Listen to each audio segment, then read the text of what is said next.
श्री स्वामी समर्थ, जय जय स्वामी समर्थ, श्री स्वामी समर्थ, जय जय स्वामी समर्थ. श्री स्वामी समर्थ महाराजांच्या नामस्मरणाने आजच्या व्हिडिओला सुरुवात करूया. शुभ दुपार तुम्हा सगळ्यांना. कसे आहात तुम्ही सगळे? आशा व्यक्त करते स्वस्त असाल, मस्त असाल, स्वामींच्या सेवेमध्ये रममाण असाल. महाराजांचा विषय निघाला की व्हिडिओला किती बोलावं आणि किती नाही असं मला होतं, आणि त्यामुळेच महाराजांचे व्हिडिओ अतिशय कमी पण इतके भावुकपणे मी करते की दररोज एक सेवा मी नाही सांगत. कारण मला नक्कीच माहित आहे की आत्ताच्या धावपळीच्या जगामध्ये कोणालाही अगदी रोज 21 अध्याय वाचणे शक्य नाही, आणि त्यातूनही खूप धावपळ असूनही जे कोणी दररोज 21 अध्याय, 11 माळी किंवा हे सगळं म्हणजे जॉब सांभाळून, घर सांभाळून, रात्रीच्या 9ला घरी येऊन जर कोणी करत असेल ना, तर त्यांना माझे शतशः प्रणाम, किंवा माझ्याकडून सुद्धा महाराजांना नमस्कार. कारण आत्ताच्या जगामध्ये काय झालं आहे, आपल्याला पोटासाठी कमाईच्या मागं लागावं लागतं, आणि या सगळ्याला तुम्ही ॲग्री असाल की आपल्याला खायचं आहे, आपल्याला घर भागवायचं आहे म्हटल्यानंतर हल्लीच्या महिला काय किंवा पुरुष काय, कष्ट करण्याच्या मागे त्यांची जास्त ओढ असते. मनातल्या मनात देवाचं नामस्मरण तर आपण कधीच सोडत नाही, अगदी मी सुद्धा नाही. कायम म्हणजे कुठल्याही क्षेत्रात, दवाखान्यात जा, बँकेत जा, चांगल्या ठिकाणी जा, एखाद्या चांगल्या कामासाठी जा, किंवा एखाद्या म्हणजे आपण म्हणतो ना, दवाखाना काही चांगलं ठिकाण नाहीये पण तिथं जा, प्रत्येक वेळेस एकच असतं, महाराज जे काही आहे ते बघून घ्या. एवढं मात्र आपण सगळेच स्वामी भक्त नक्कीच करतो, आणि त्यातलीच मी एक आहे. मला कधी कधी आठवड्यातून माझं 4 वेळा सारामृत वाचून होतं, तर कधी कधी एकदाही होत नाही, म्हणजे पूर्ण पारायण एकदाही होत नाही. असं माझ्या बाबतीतही खूप वेळा घडतं.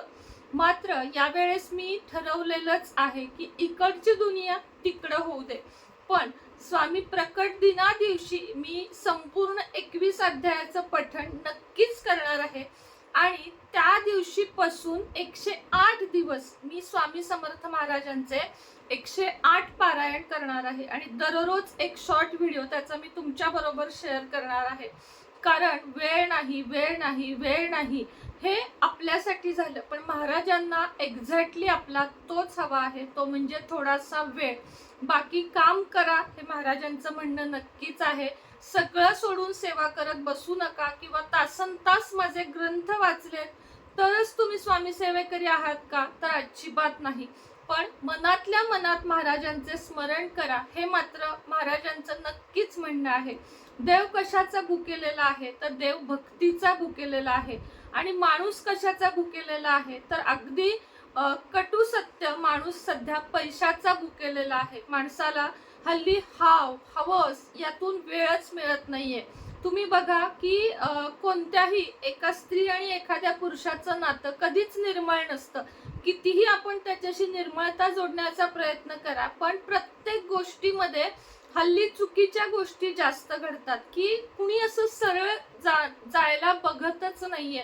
प्रत्येक गोष्टीत चुका आहेत. तुम्ही कर्ज काढायला जाल, तिथं तुमच्याकडून पैशाची अपेक्षा, म्हणजे मी तुम्हाला 50,000चं कर्ज दिलं तर तुम्हाला आम्हाला 1,000 द्यावे लागतील. प्रत्येक गोष्टी मागं कमिशन, चढाओढ, पैसा पैसा पैसा आणि पैसा.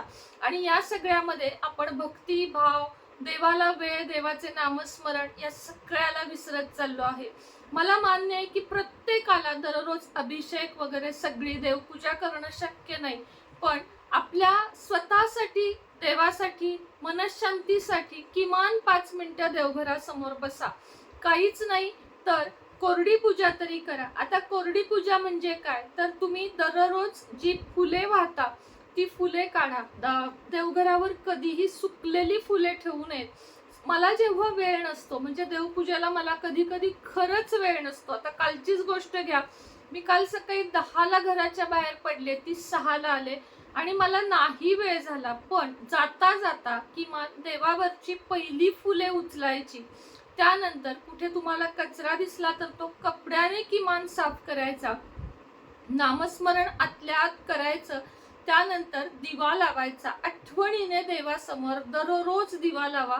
सगळ्यात मोठी चूक देवघरात काय होती माहितीये, की आपण दिवसेंदिवस, कधी कधी 2 दिवस वेळ नाही, कधी गावाला गेलोय म्हणून ती फुलं तशीच्या तशी पडून असतात. ही मोठी चूक आहे. देवघरात जर तुम्ही ही चूक कराल तर देव तुमच्यावर नाराज होतील. अर्थात घरात देव नाराज झाले, देवत्व नष्ट झालं तर दारिद्र्याला सुरुवात होईल. म्हणून तुम्हाला खरंच वेळ नसेल, अजिबात वेळ नसेल तर तुम्ही किमान कोरडी देवपूजा म्हणजेच फुलं बदलून देवासमोर किमान दिवा लावणं या गोष्टीला कधीच खंड पाडू नका.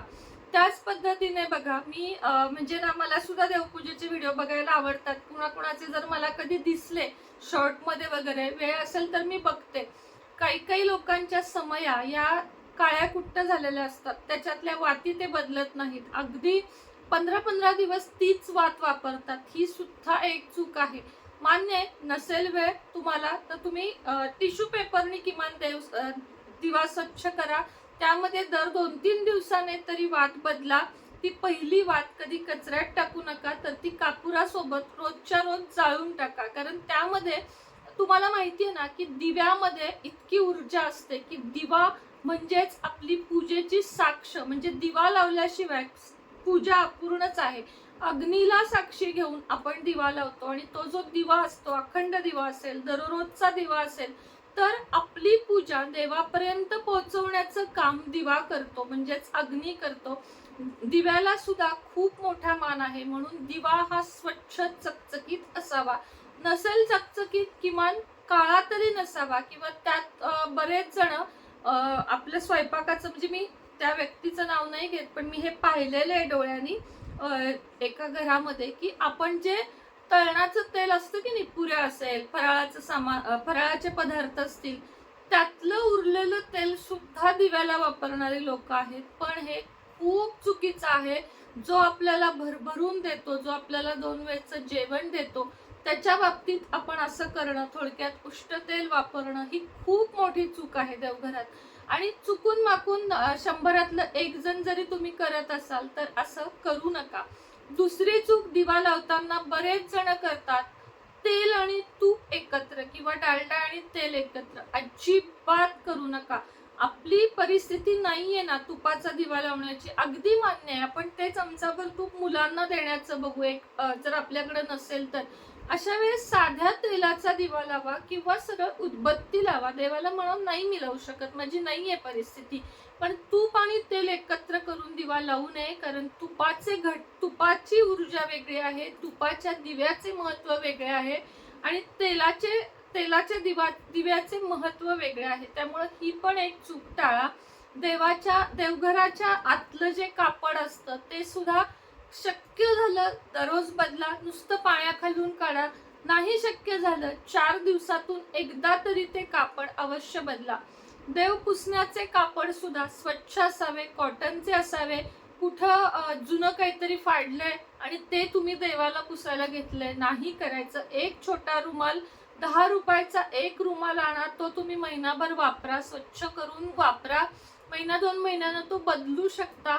अशा काही काही लहान लहान गोष्टी आहेत ज्या देवघरामध्ये. आता बांबूची उदबत्ती वापरावी की नाही यावर सुद्धा खूप जास्त चर्चा होते. तुम्हाला एक सांगते की हे खरं आहे की बांबू वापरू नये देवघरामध्ये, कारण बांबू आपण अशुभ कामांमध्ये वापरला जातो असं म्हटलं जातं. म्हणजे बांबूची जी काडी असते ती ह्याच्यामध्ये देवघरात लावू नये असं म्हटलं जातं.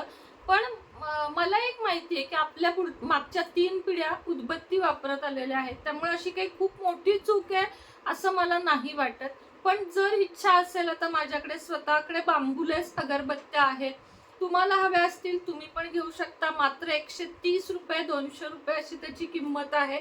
पाहिजे असेल मी नंबर देते, तुम्ही त्या उदबत्त्या घ्या.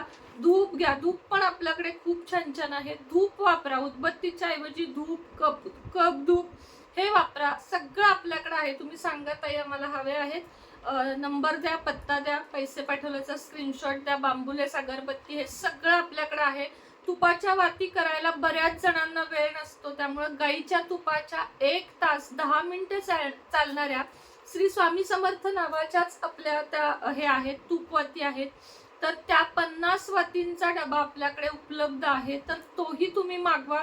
मी स्वतः सकाळ संध्याकाळ एक तुळशीच्या इथे आणि एक देवघरात एवढे 2 दिवे तुपाचे लावते. आणि देवासाठी एक मला नाही वाटत की 500,000 रुपये खर्च करणं अवघड आहे.